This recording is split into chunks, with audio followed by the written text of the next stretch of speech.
Well, hello there, and welcome back. It is now the 15th episode of the War, Sports, Politics, and Dragons podcast, and as always, I am David the Nerd Emperor, and I will be your host. I hope you're having a great Friday.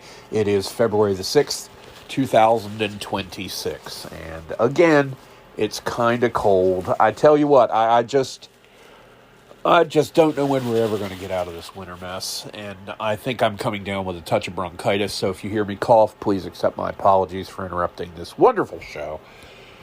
And again, apologies for the background noise because we've still got extra heaters running in the house, and apologies for not doing this as a live stream on YouTube at the same time because our Wi-Fi went down this morning. I don't know what's happened, but the Wi-Fi is not working. However, our phones are on a different network than the Wi-Fi, and I'm not going to name the Wi-Fi. I'll just say it rhymes with HughesNet, and we've had issues with it.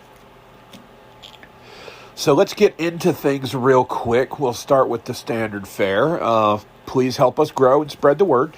Help me increase my numbers to qualify for sponsorships. We are now not just on Spotify where we got our start. We're on Amazon, Audible, and iHeartRadio too.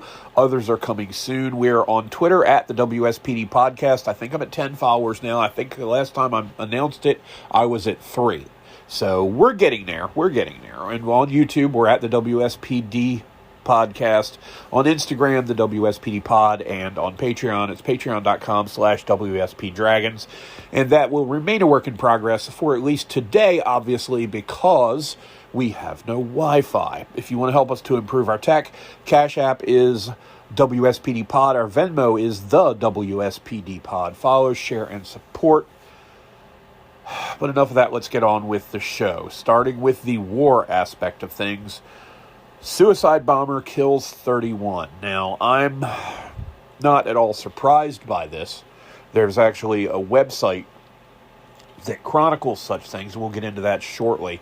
Also, I want to apologize for not going over the Yogi Berra thing that I alluded to in the last podcast, talking about the Hall of Fame player for the New York Yankees. I want to call him a catcher because primarily he was a catcher, but during his career, I think manager Casey Stengel had him playing pretty much every position. I know that in 1960 during the World Series when Bill Mazeroski hit the home run that won the World Series for the San Francisco Giants, he was playing left field because the ball went over his head. That ended the game and won the World Series for the Pirates that year. Anyway, we'll get back to the website about suicide bombing shortly. This from CNN. By Sophia Saifi and Sophie Tano and Azaz Syed.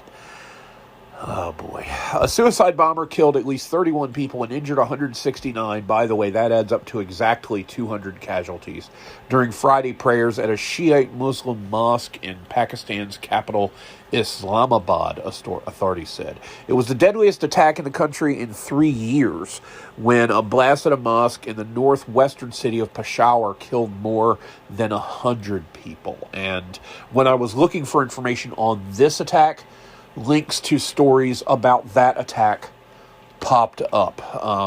And to be honest, if you type in mosque suicide bombing, you get a bunch of results from a bunch of different times. So this is the latest in the chronicle of the religion of peace. And what I'm going to go ahead and attribute this to right now is the sectarian violence between the Shiite Muslims and the Sunni Muslims.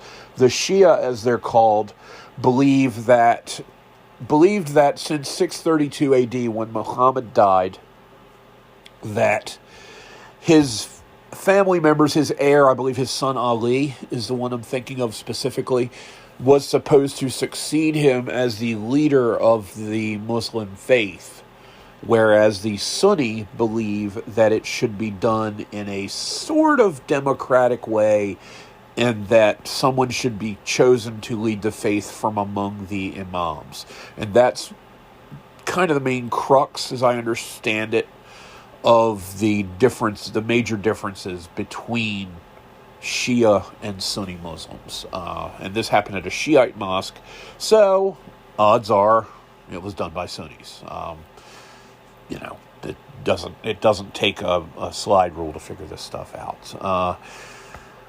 Quote from one of the worshippers: "We had just begun to prayer when we heard the sound of gunfire, followed by a powerful explosion." So gunfire, then an explosion. It obviously wasn't an accident. Now, of course, we know that it was, in fact, a suicide bomber, or as I think Fox News at one point tried to call them, homicide bombers, which is cute and all, but it's not going to win you any points down the road. This was from Syed Amir Hussein Shah, who's age 47. He said he got injured as well, and at the time, the mosque hall was full with more than 400 worshippers inside. Pakistan has witnessed a rising wave of militancy. Remember what we were saying about militants, okay? The guy that just went in here and blew up this mosque and killed himself and 31 other people was not a militant. He's a freaking terrorist. Militants are people who, by definition, expect to engage in some form of combat. Combat implies an exchange of hostile acts, not one guy doing all the things and somebody else on the alleged other side dying. But again, they can't use the word terrorism because, God forbid, they admit the reality. Anyway, Pakistan has witnessed a rising wave of militancy in recent years, but attacks have been less frequent in the heavily guarded capital. A bombing in Islamabad in November, which killed 12, was the deadliest suicide attack to rock the capital in nearly 2 decades. So, gee, there's a big history of it. Images in the aftermath of the attack. Yeah, the history dates back to the 600s AD. Images in the aftermath of the attack showed bodies covered in blood lying on the floor of the mosque, surrounded by shards of glass and debris. I've seen some of the footage. It's pretty gruesome. Whenever you see any of this, and I don't advise looking at it because, you know, it's just awful.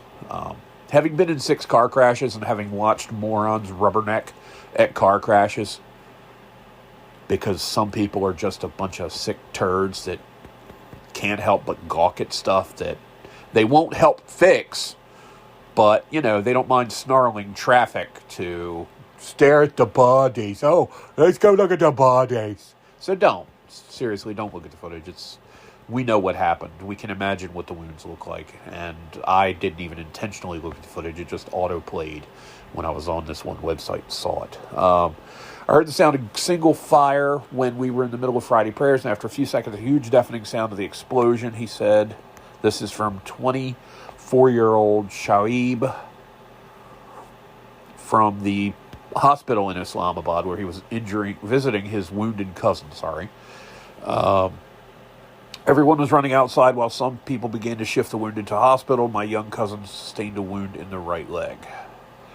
The U.S. Embassy in Islamabad condemned the attack, saying acts of terror and violence against civilians in places of worship are unacceptable.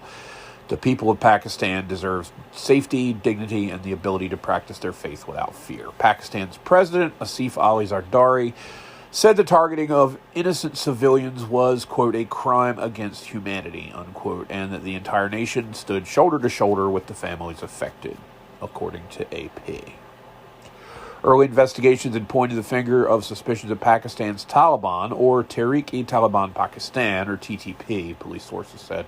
But TTP issued a statement saying it had no connection whatsoever with Friday's attack. Tehreek-e-Taliban Pakistan's targets are clear and well-defined. It added Pakistan's security institutions and their collaborators. So, yeah, whatever. I think now would be a great chance to remind you folks of the Muslim practice of taqiyya. What taqiyya is, or taqiyya, I've seen it spelled Taqiyya, so you pronounce it however you wish. I call it taqiyya. And what it is the practice that permits Muslims who are supposed to not lie to do precisely that if it is in the furtherance of jihad. And the militant ones, oh God, I just used the word militant, unironically. The terrorist ones, the Islamo-fascist ones, the violent, brutal ones are forever in a state of jihad. That's why when you hear about stuff going on in Gaza or wherever the case may be, they never declare a day of peace, day of prayer, a day of festivities. They always declare a day of rage. Okay, they've got so many days of rage on the calendar, I don't think they have anything that aren't. So, there's that. I tell you, it's... They say it's not going to get better until it gets worse. Well, at some point, it's got to get better because and how much more worse we've got left in this world.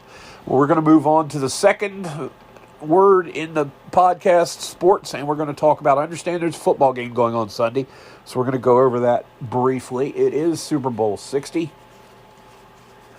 and it will be taking place around 6:30 in, I think it's Santa Clara, California. It's basically San Francisco, and it takes place between the heavily favored Seattle, almost called them the Mariners, and the Seahawks and the New England Patriots. Right now, the line in Vegas, and again, I don't endorse gambling. I just use this as a benchmark because it's okay in terms of accuracy. Everybody's going to miss with sports picks until they get finished rigging all the games. But we'll get into crooked athletes in another sport in a moment. But yeah, speaking of segues and things that I alluded to and didn't discuss, before we go into the Super Bowl preview, let me go ahead and officially wrap the wrap up the thing about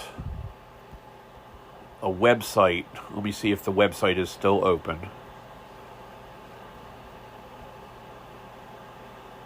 Hold on real quick. I'm just doing a little bit of searching. Sure would be nice if I had Wi-Fi.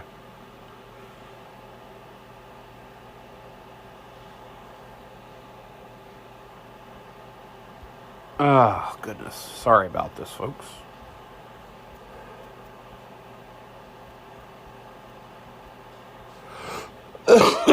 Excuse me. Here it is. Yep. It's still open.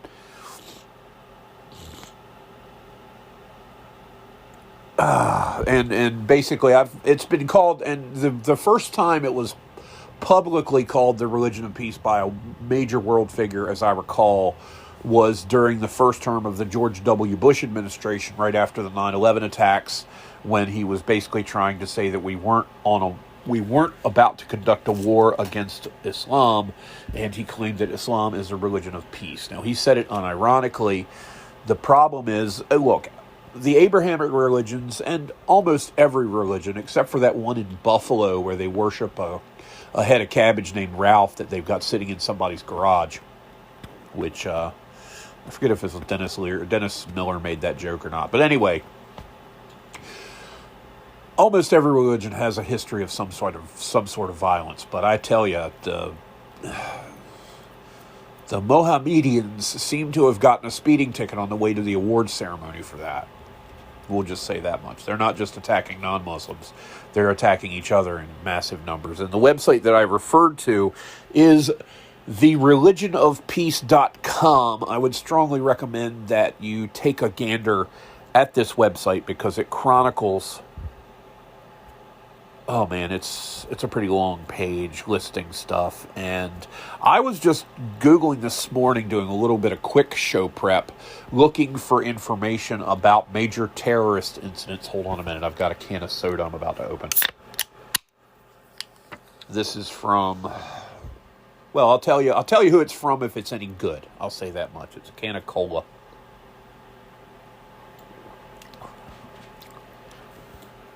I think it's a little flat, but anyway, thereligionofpeace.com, the religion of peace, all one word, .com, and it goes through chapter and verse, hundreds upon thousands of not so peaceful acts that were committed by the faith. And people say, well, you know, they're Christian terrorists. You have the IRA. What have you heard out of the IRA lately? What have you heard out of Sinn Féin? Not much. Okay, you know, we're not seeing any Irishmen blow up any aircraft or any churches or anything lately. And quite honestly, I'm not buying the false comparison. Stop apologizing for brutal people. So anyway, if you have a chance, go to thereligionofpeace.com and check that out. Yeah, it'll make your stomach turn, but. Now, back to the Super Bowl preview before I go any further. Seattle is a 4.5-point favorite over the Patriots, and the over-under is 45.5. I'm not going to go into great length talking about the Super Bowl. To be honest, I could do the whole podcast every day about the Super Bowl. I've seen every one of them since number 12. There are 4 people, as I understand it, who haven't just seen all 60 or all 59 to date. They have physically been present to see all 59. And I think 3 of them still plan to attend this year. And one of them said it's going to be his last time. So congratulations to them. I think the first ticket to a Super Bowl cost like $7 back in January 1967 for the very first one, which, of course, the Green Bay Packers won. But anyway, I'm going to take the over on this one and say Seattle wins this 28-21. I think Seattle's offense is going to do enough of a job, and the defense is going to do enough of a job that the Patriots, I don't see them winning this game. I don't see Malcolm Butler picking off a last-second stupid pass at the 1-yard line to take the Super Bowl away from the Seahawks, like the Patriots did a number of years ago when Pete Carroll made that horrible decision not to run Marshawn Lynch and instead try a slant pass for the go-ahead touchdown. I think Seattle is the better team in this. I just want to see a good game. I will not be watching the halftime show. I don't need to see a dude in a dress. I saw a dude in a dress one year. It was Halloween 1993. As a matter of fact, when I worked at Western Publishing, when we did a Halloween thing in my department, and I went dressed as a woman. And, yeah. So I've seen a dude in a dress, and to be honest, I was actually kind of cute. And it's the only time I ever got complimented on my looks. So that's kind of creepy. But hey, whatever. Moving on to the sad facts, we're going to look real quick at a missing woman. I'm pretty sure all of you have heard about this already. It's not good. I mean, I'm sorry to be the bearer of bad news about this as well, but I'm not the first one to tell you probably. But Today Show host Savannah Guthrie's mother is still missing. I'm actually 1 year older than her. And not her mom, but older than Savannah Guthrie. But her mother, 84-year-old Nancy, has been missing for, I want to say, a week. Now, it's in its 6th day, so I was close. According to the CNN website, there are still no suspects named as the search for Nancy Guthrie continues in its 6th day. The FBI, now working jointly with local authorities, announced a $50,000 reward for information leading to the recovery of the 84-year-old, who authorities believe was abducted from her home near Tucson, Arizona over the weekend and is without her critically needed medication. And I can tell you right now, odds are if you're 84 years old, you're on some type of medication.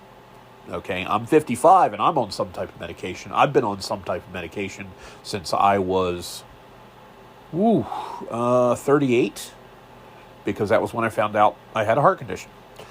But here's what worries me the most about the situation is blood found on Nancy Guthrie's porch is reported to have belonged to her, and a front door camera is missing. A camera also detected motion around 2 a.m. Sunday, about the time her pacemaker last pinged her phone. I'm going to go ahead and say it. I think she's dead. And that the people who abducted her botched the kidnapping, maybe? I may be way off. She may be alive. But it was just this past February when actor Gene Hackman and his wife died. And he had a pacemaker. Of course, he was 95 and had dementia really bad and was, fading away. And the wife ended up dying of hantavirus, of all things.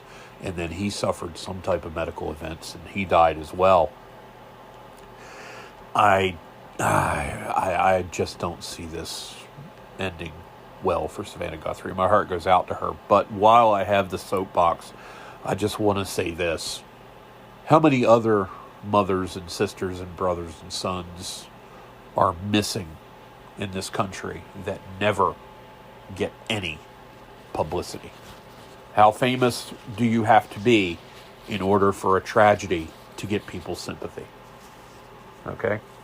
Having suffered a horrible one myself in the last 3 years, I can tell you right now that while I feel horrible for Savannah Guthrie, I feel just as horrible for anyone who has anything like this happen and who loses a loved one. And I think that we need to remember as a society that every person matters the same, that every person matters to someone, that every person has a family who loves them and cares for them, and that this is just an example of fame giving that person a broader reach. It's not going to increase any awareness about anything. Plus, I hate that term. It's a garbage term. We're here to increase awareness. Okay, we're aware. Go home. I just wish that people cared that much about every missing person. I wish that people cared that much about the 300,000 children that went missing in the Joe Biden administration. You don't believe me? Look it up. But I hope that she's found, and I hope that she's safe, and I hope that she's not harmed, and I hope that the blood on her sofa is from a paper cut, and that it's nothing major, and that they find whoever, took her away from her home, and that they messed them up real bad. Put them under the jail. I got no problem with that. Moving along now, we're probably not going to have a terribly long podcast today, so you can breathe a sigh of relief. Let's see, we're about 20 minutes in right now. I'd say we'll probably top out at about 40. Politics and news. Because it's been politicized, we're going to talk about the layoffs at the Washington Post, which I had discussed before. The Washington Post laid off over 300 people and essentially eliminated their sports department in moves that are drawing a lot of flack from the left, because whenever a Republican's president in a newspaper fires lets go even a single person, it's the end of the First Amendment as we know it, and it's an extinction level event, and you better hold on to something that's firmly attached to something solid, that's firmly attached to the ground, because the world's going to stop spinning all of a friggin' sudden. But they've got to have something to do their little performances over, and this time they're pissing and moaning because Washington Post had layoffs. What they don't seem to realize is something I realized 10 years ago, is that print media in particular is dying. People do not read the physical newspaper anymore. I've said this on here before. They carry around a phone in their pocket. They look at a headline or two. They look at some TikTok videos. They send some badly spelled and poorly worded text messages to their friends. And that's about the sum total of people's involvement with the outside world anymore. And what people need to understand is Jeff Bezos did not become a billionaire by losing money. And again, we're going to go back to my rule, my first and primary rule on business. 10 words, say them with me. All business decisions at their core are financial in nature. He did it because he thinks he's going to make the paper more profitable this way. And that's just the way it is. But what a lot of folks on the right in particular are focusing on, and I think this deserves a little bit of focus, is that it was reported that among the layoffs, Washington Post had laid off 14 of the 19 reporters that they had devoted specifically to writing about climate change. Look, I bitched about the weather, but I'm smart enough to understand that it gets cold in winter and it gets hot in summer. And I'm smart enough to read charts and graphs and historical data and know that in the 1300s, it was warmer than it is now, pound for pound. There were actually orange groves growing in Scotland. You can barely get wheat to grow in Scotland now. And they were growing tropical fruit. Okay, it was hotter when Jesus Christ walked the earth back around the year 30 AD than it is now. So what SUVs were the 12 apostles driving that caused the temperature to spike back around the year 30 AD? Right? We go through cycles, and we have a little over 130 years of reasonably accurate recordings of temperatures. Okay, as Dennis Miller once said, we were still crapping in outhouses when we started taking temperature data, so forgive me for not giving it a terrible amount of credence. Once the thermometer came along, I'm pretty much cool trusting somebody who would read it. Of course, I don't know, there are probably kids in public schools nowadays who can't read a thermometer, which is a whole different topic. But they had 19 people devoted to climate change. 19. Okay? For context, when I worked for the last paper that I worked for, okay, that was a conglomeration of a number of newspapers here on Maryland's Eastern Shore that covered news in Kent County, Queen Anne's County, Caroline County, Talbot County, and Dorchester County, Maryland. 5 contiguous counties on the Eastern Shore that we called the Midshore. And each of those counties had a weekly. There was the Kent County News, the Queen Anne's Record Observer, and Bay Times, because they had 2 in that county, the Dorchester Star, and the Caroline Times Record. And, of course, then the Star Democrat was the Easton paper, and it was a daily. All the others were weeklies. So the Talbot County didn't have a weekly paper per se, but it was a 6-day-a-week daily at one point. And then when they started making transitions to digital, I think there are 2 issues every week now that are digital only. I think their Monday paper is digital only, and I forget what the other one is. In that entire division, okay, in Chesapeake, okay, I can think of, I don't think we had 19 people who were actual beat writers covering things, sports and news combined. There was a time when the Easton paper that I worked for officially, of course, now you got to bear in mind, I was essentially the sports department for 2 weeklies, in addition to being part of the sports department for the daily. So there's 3 hats I was wearing. You know, my editor was wearing just as many, and he was working 7 days a week. We had a total of 7 guys in sports around the year 2010. And from that point on, it steadily dropped off. And when I left in 2019, there were 4. My leaving made it 3. Another guy left shortly after me to make it 2. They hired someone to bring it back up to 3, and then let another guy go, so it was down to 2, and then they let the guy they hired go. So now I think the sports department there is just 1 person. So layoffs happen in the news industry a lot. Okay, not just at good old Washington Post. And maybe those who remain can learn from this and decide to actually report facts instead of trying to spin everything and adding the words pounce, attack, or seize every time they talk about the Republicans saying something on Capitol Hill, because Republicans pounce, Republicans seize, Republicans attack. I bet they had 1 person that they hired simply to make sure that word was included in every article.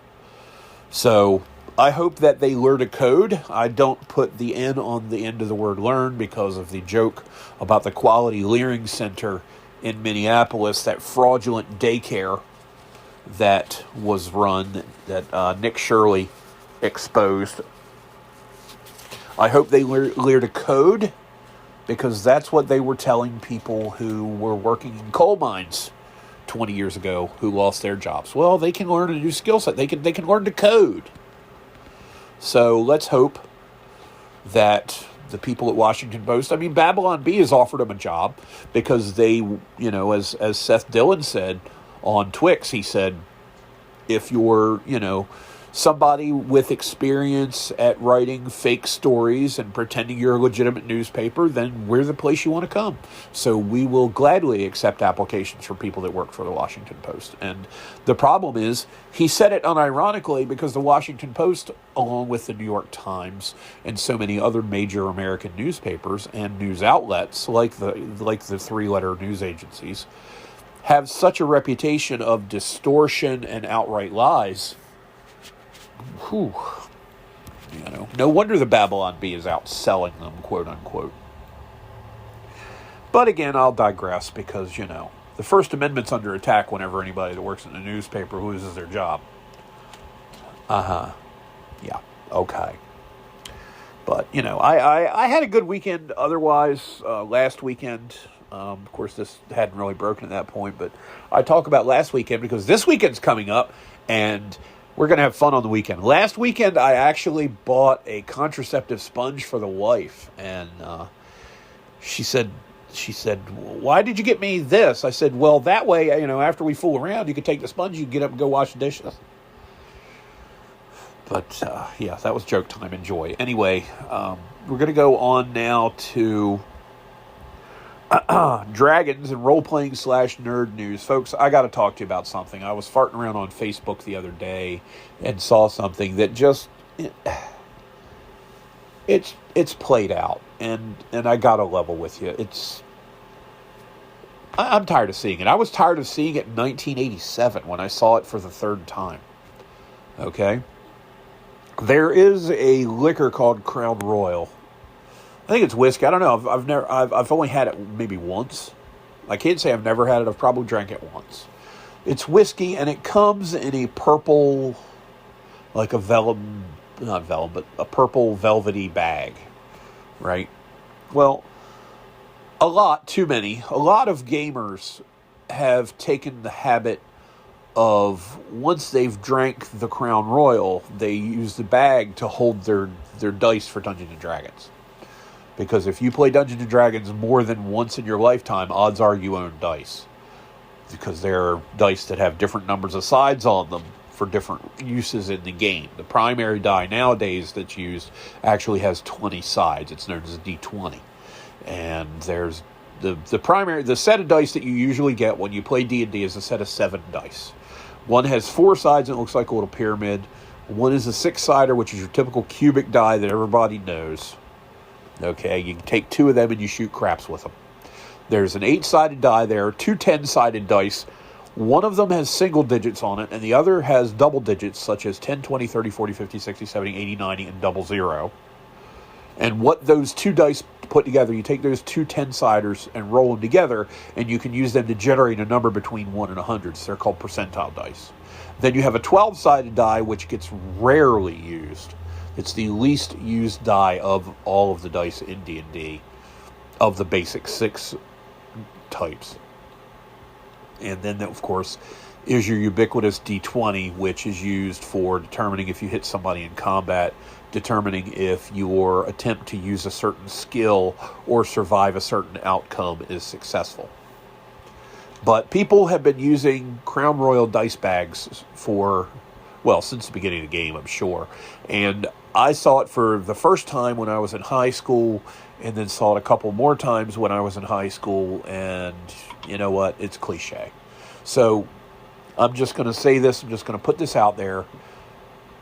If you have a Crown Royal bag to hold your gaming dice, you are the gaming equivalent of a basic bitch. Okay? Just like all these white women that dress up like Han Solo with boots and blue jeans and a vest, where you've seen pictures of that. Okay? And they don't even do it on purpose. They just happen to look that way. But if you have a Crown Royal dice bag, you're a basic bitch. And you lose credibility in my eyes. Okay? Be a real man. Get a toolbox or a tackle box to hold your dice. Okay? Crown Royal bags are for basic bitches. So don't be a basic bitch. Now we're going to move forward a little bit and talk about war in role-playing game settings. And we're going to talk about one particular thing. Now, my game world is called the World of Trinith, and you're going to learn all about it once we finally get this Patreon page going. But again, no Wi-Fi today, so I can't do anything. But basically, we're going to talk about Dungeons & Dragons 3rd Edition 3.5, which came out in the year 2000 and ran officially until 2008 when 4th Edition Dungeons & Dragons came along. But here's the deal. In 3rd Edition, orcs had an intelligence score of 8. And the way that works is that's technically below average. Okay, to generate your 6 ability scores, there's strength, intelligence, wisdom, dexterity, constitution, and charisma. They changed the way in which they were ordered from first edition to second edition. I just repeated the first edition order. In second edition, they listed the physical attributes first and the mental attributes second. So what they did was, instead of strength, intelligence, wisdom, dexterity, constitution, charisma, they went strength, dexterity, constitution, intelligence, wisdom, charisma. But I'm old school, so I went SIWDCCH. Anyway, the way it works in third edition is if you have a score of 10 in a given ability, you have 0 modifier to a die if you roll anything based on that skill. Like, for instance, here's the point I'm getting at, is for the orcs, hunting is considered a racial skill, something that they do well. Okay? They're known as hunters. But hunting is a skill where you use your intelligence skill to modify the die roll. So how can your race be traditionally good at hunting if, with an intelligence of 8 on average, you suffer a penalty whenever you're attempting to do it? So what I've done in my world of Trinith is I've simply bumped up the orc's intelligence score to make it commensurate with that of humans. Because, to be honest, they're not the dumb idiot hordes that you see in the Lord of the Rings films. Okay, they're smarter, they're more cunning. It's not just wisdom, it's intelligence. They can reason things out. And so I just made it a 10, which gave them a 0 modifier. All I did was take away a penalty. And made the orcs a little smarter. And it is totally, in terms of the way I've done things, it has totally changed the way you play the game. And think about that. All I did was tweak one ability by a couple of points. And to be honest, the difference between 8 and 10 when you're trying to generate these ability scores, you roll 3 6-sided dice and add them together, in theory, to get your 6 ability scores. And the average of rolling 3 6-sided dice is 10.5. So they're still a half a point below average. But they're right in the center of the bell curve. And now, it's just kind of hard to explain, in that these are all people that don't exist anyway. So you can make them as smart or as dumb as you want, and so on and so forth. But I just thought that changing that one statistic to make it more realistic in terms of it being applicable to the skills that race had, that I thought it just made more sense. So I did it, and then started to write some fiction, and I've got a series of novels that I'm working on there that are still in the concept phase. I have them roughed out in my head, kind of, sort of, but don't have them written yet, because I was busy working on Love's Crucible, which I've discovered I've got a little bit more to do, and then I've got to go through and do an extensive edit and rewrite of the manuscript, because no manuscript ever gets published on its first draft. So I'm going to go through it again and tweak it. But anyway, in the writings that I did, that I have roughed out, the orcs who reside predominantly in the western region of the world of Trinith are more intelligent, have become more intelligent over the years.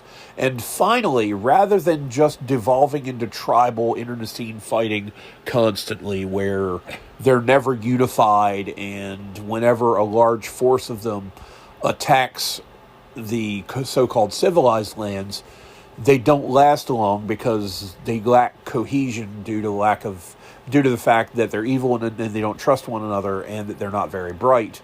What if I made them just a tiny bit smarter? And it has utterly changed the dynamics of the world, and it would utterly change the dynamics of the world. That's what I'm trying to get to, is that extra, say, 10 points of IQ has made a huge difference. And I think that I highly recommend that you make your orcs of average intelligence rather than below average intelligence, because it makes them far more formidable as adversaries, because taking away a 1-point penalty opens up world possibilities, and I really would recommend that. And we'll talk more in future podcasts about fighting in wars. But imagine if the orcs weren't just a rabble with crude weapons and massive numbers, but were instead an army with massive numbers and thoughtful leaders and good unit cohesion and non-coms who were competent and soldiers who were disciplined and capable of learning skills and capable of organizing more properly for war. It makes them a very formidable force. So don't let your orcs be dumb, okay? That's what Dave has to say about that today. All right, we will not have any dumb orcs here. Goblins, yeah, I don't know what to do with goblins. Goblins are a bunch of goons, but we'll just leave it at that. We'll talk about the goblins later, and we'll talk about the bugbears running around carrying firearms some other time too. Excuse me. So real quick, we're going to wrap things up. We got a couple of thoughts here we're going to go over. Looking through a couple of bookmarks, but before we go anywhere else, we're going to go back to sports. I almost forgot about this. Oh, goodness gracious me. We're going to talk about baseball and the indicted pitcher for the Cleveland Indians. Okay. And I know they're the Guardians. Yeah, whatever. But here's the thing. What are they guarding? What are they keeping Cleveland safe from a World Series title? They've managed to do that since 1948. So I guess that's something, right? So here, MSN is reporting this. New details deepen allegations against Cleveland pitcher Emmanuel Clase. C-L-A-S-E. I forget if it's Clase or whatever. But again, his name has shot its way into the headlines, reports Cade Crackus. On Thursday, February 5th, news broke that Clase is being accused of throwing suspicious pitches. Now, this story broke a while back that this guy and possibly others were working with gamblers to throw pitches that were balls or strikes as they needed so that they could make a little bit of extra money. So this guy basically threw away $10 million a year to make an extra $10,000. All right, so this is the problem with having a stereotype of a dumb jock, is every now and then people are going to live down to that stereotype. By and large, baseball players are actually fairly smart. In my experience, having dealt with them, even at the high school level, you've got to be smart to know the game, to really know the game. Okay, it's a game you can spend your entire lifetime learning and still not know half what you need to know. So this guy's particularly stupid for doing this. But anyway, on Thursday, news broke that Clase is being accused of throwing suspicious pitches to benefit bettors in at least 48 games over the course of 2 years. Information revealed by federal prosecutors. That span of time ranges from 2023, 24, and 25's Major League Baseball campaigns. Just a few months ago, back in November, it was alleged that he threw rigged pitches in 9 games, but the government has now upped the accusation to dozens of games, to be specific, 4 dozen games. What games the federal prosecutors have zeroed in on specifically have not yet been released, but think about the repercussions that this has for the sport of baseball. Okay, Kennesaw Mountain Landis banned 8 members of the Cleveland Indians, of the Chicago White Sox, for allegedly conspiring to lose ball games and lose a World Series in 1919 against the Cincinnati Reds to make an extra $10,000 or so apiece. This guy shouldn't be allowed anywhere near a baseball stadium, and to be honest, I'm a free market capitalist as much as the next guy, but do we really need to have people betting on individual pitches? Because this is what it leads to. And I know he's not the only one that's done it. He just isn't. Okay? No crime has ever been committed by just one person. All right? However, a different court record than the one that was released on Thursday shows that a judge asked the government to provide Clase's attorneys with evidence on the so-called suspicious pitches so that preparation for the trial can be done, which is, standard procedure. Alongside Clase, starting pitcher Luis Ortiz has been involved in this national headline-grabbing situation. Ortiz has been accused of rigging pitches in 2 games last year, a much different level of involvement than it seems Clace could have had.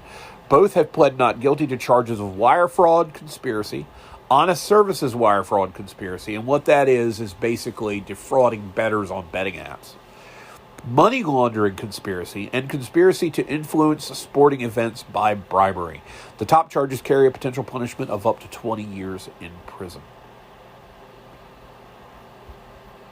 So we're going to keep an eye on that.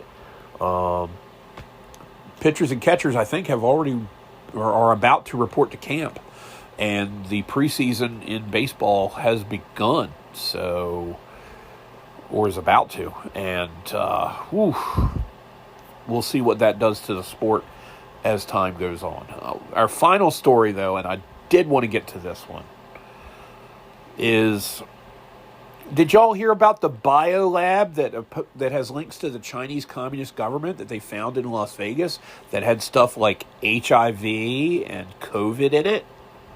Yeah, well, here's the thing. It's not the first one that has been found. All right, so this is from ABC News. 1,000 samples sent for testing after possible biological lab found inside Las Vegas home, according to the FBI. This is from Aaron Katursky, Sasha Pezenik, Alex Stone, Jack Dade, and Josh Margolin. Authorities said that the potential biological materials were in a locked garage. Local and federal investigators in Las Vegas are actively working to determine what substances were found inside a home described as a possible biolab, with over 1,000 samples sent for testing, authorities said. Officials searched the scene on Saturday morning, with investigators saying they're currently uncertain exactly what was found. According to sources, the investigation began as a code violation call, when authorities began to suspect that illegal medical-type biological research materials might be stored at the property. The JTTF took over. That's the Joint Terrorism Task Force. They took over the investigation. Vegas Metropolitan Police Department Sheriff Kevin McMahill said that the potential biological and hazardous materials were primarily located in a locked garage. In the garage, investigators found multiple refrigerators with vials of unknown liquids in gallon-sized containers, a centrifuge, and other lab equipment, authorities said. In an open fridge and freezer, they saw a significant volume of material, quote-unquote, including vials and storage containers with liquids of different colors and compositions. The scene presented a high level of complexity with materials that have not yet been identified and still require careful assessment. Yeah, I'd say. More than 1,000 samples were collected, according to Chris Delzato, the special agent in charge of the FBI's Las Vegas office. So the SAC from the FBI is talking about 1,000 samples here. Wow. And I'm sure that's probably not everything. Probably not nearly everything. According to Delzato, we recognize that the public is seeking clarity. What were they testing for? What possibilities are being considered? However, as the sheriff mentioned, in cases like this, our process relies on being slow and methodical, from the collection of evidence to the testing of samples. The person arrested on Saturday, identified as Ori Solomon, age 55, is believed to be the property manager at the location. He's been charged with felony disposal/discharge of hazardous waste in an unauthorized manner and remains in custody, according to court records. So it's possible that he got denied bail. Oh, gee, I wonder why.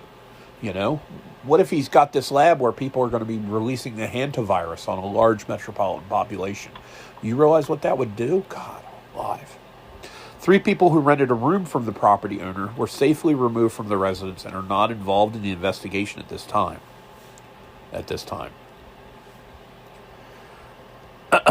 And then here's a link, and we're going to get to related stories in a minute. The owner of the property was arrested and charged in 2023 in connection with an investigation into an illegal biolab in Reedley, California. So the person that owns this property, it's not their only instance of having this stuff go on.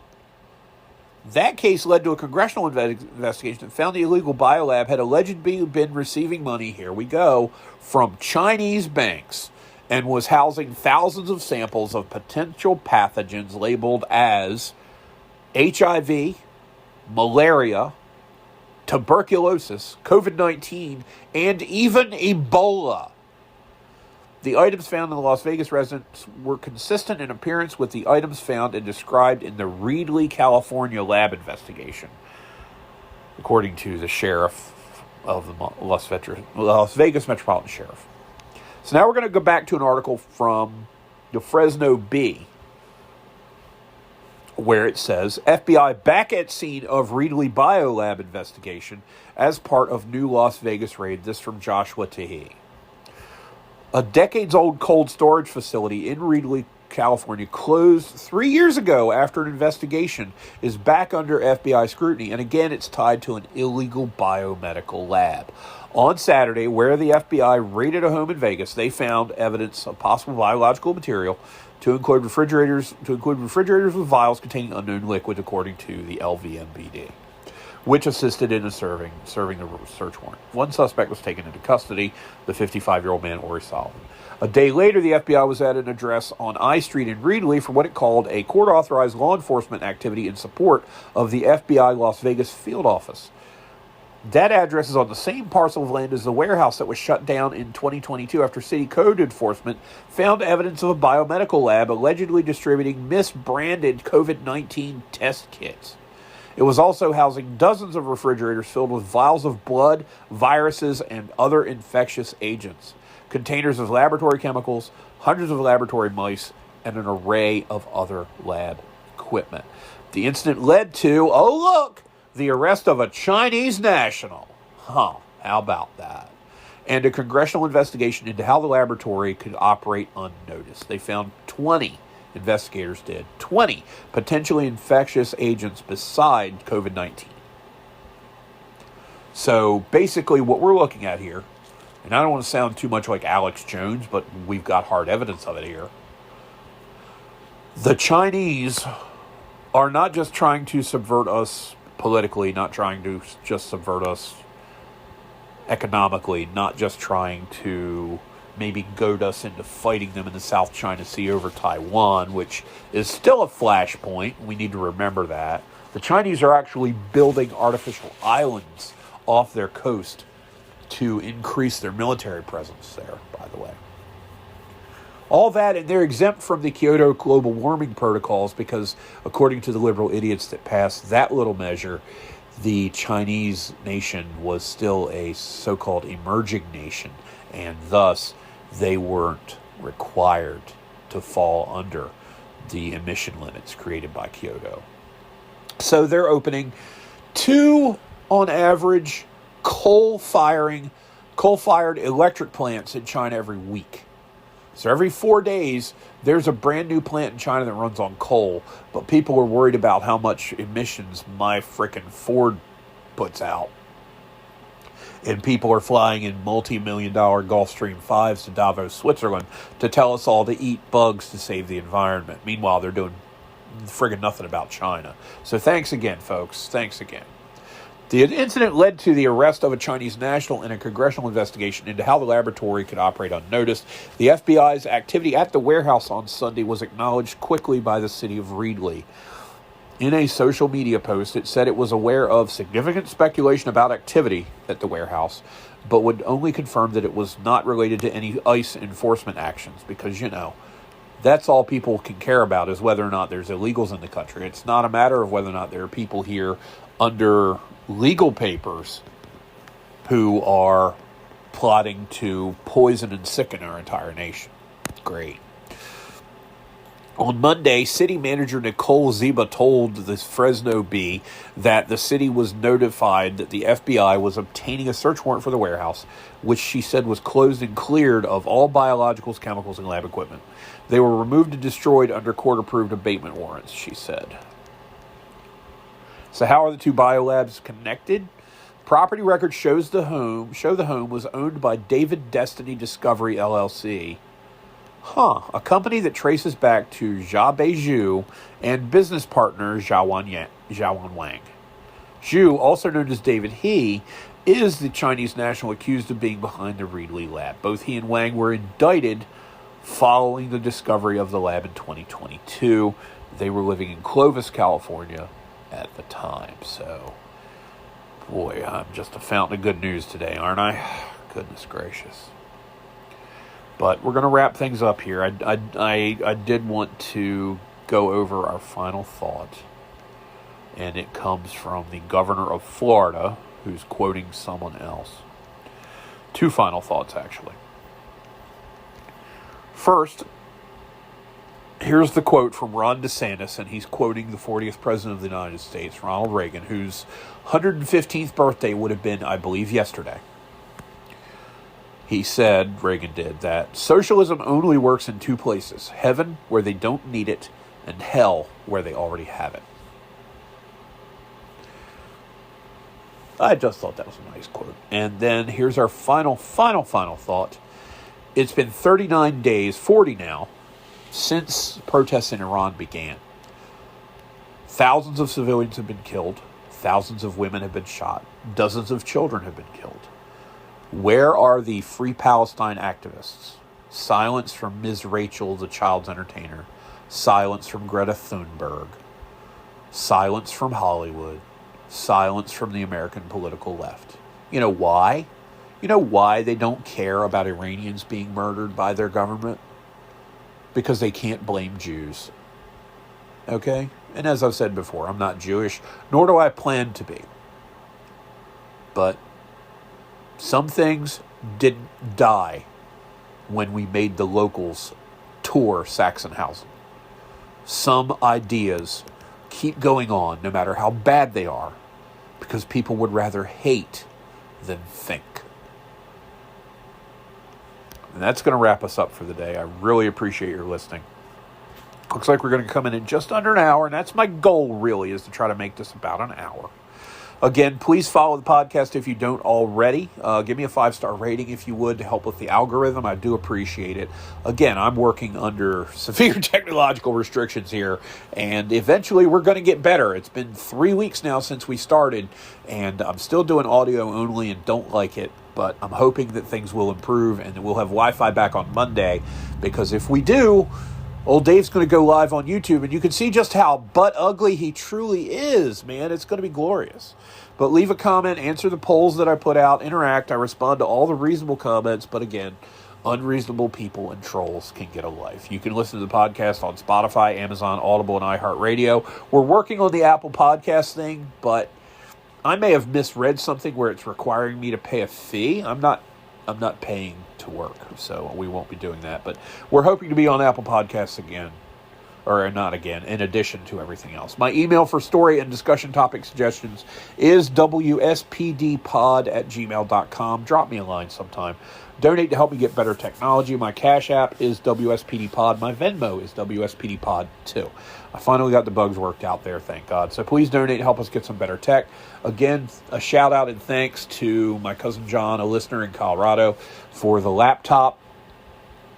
I really appreciate it because the Chromebook just wasn't getting it done. My Twitter handle is at the WSPD Podcast. Follow me. My YouTube is at the WSPD Podcast. On Patreon.com, we are Patreon.com/WSP Dragons. And on Instagram, we are at the WSPD Pod. Thankfully, I managed to get it pretty much the same across all the platforms. Thanks again for listening. Got other socials coming soon. Subscribe, spread the word, help me entertain and annoy more people. This is Dave the Nerd Emperor signing off.